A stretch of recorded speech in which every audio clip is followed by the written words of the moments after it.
from that ancient civilization, they learned a lot of things by reverse engineering, right?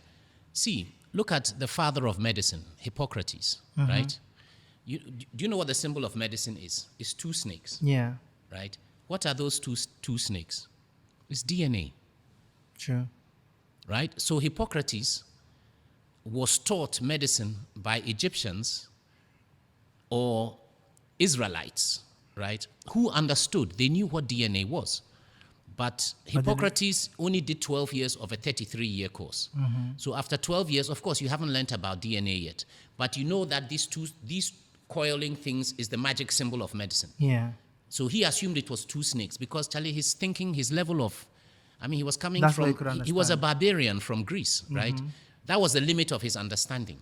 However, many things happen in Ghana that make you realize we come from a culture that understood DNA. If you go to a juju man, I want to juju Richie. You say, bring me his hair, bring me his fingernails, bring me his handkerchief. And all right? that is DNA. All those are sources of DNA. One single hair.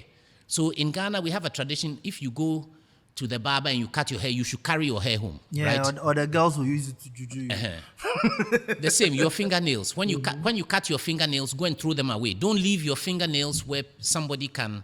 So, our culture was very, very aware of the richest sources of DNA: handkerchief, fingernails, hair.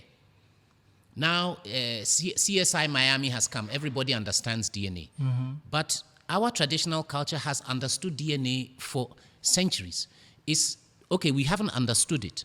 We have continued the ritual, but the knowledge got lost. So somewhere between Egypt, Timbuktu, and Amanukrum, where I come from, because my family migrated from Misrim, Masri. Egyptians call their country Masri.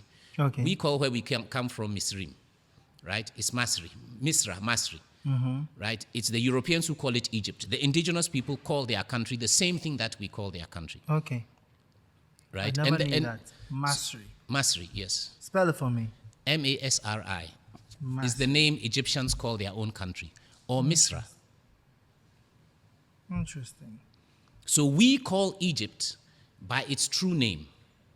And Israel is Egypt. Everyone's biggest aim is to build wealth.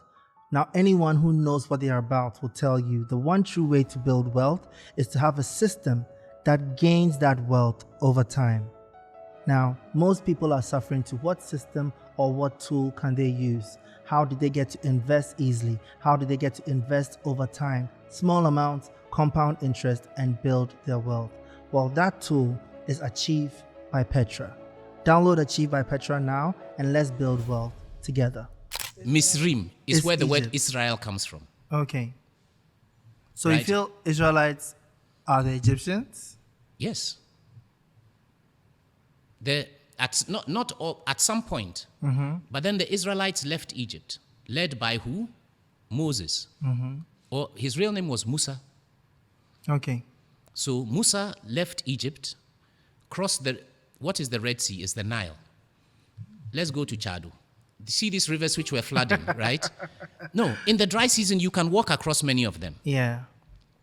Many of these rivers which flood and sweep cars and things away. In the dry season, you can walk across them.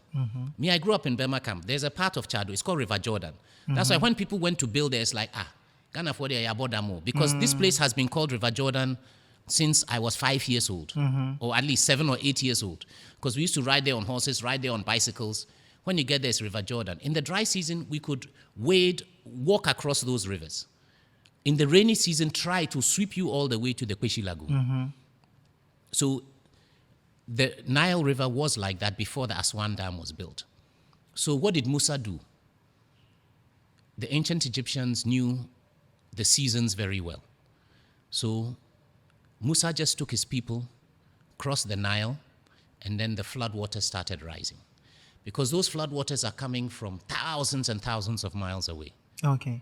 right? Because there's no rain. Egypt, here, the only water is the Nile. You've got to go down past, even Sudan is dry. You've got to go southern Sudan, you've got to go Uganda, Tanzania. That's where the water in the Nile comes from.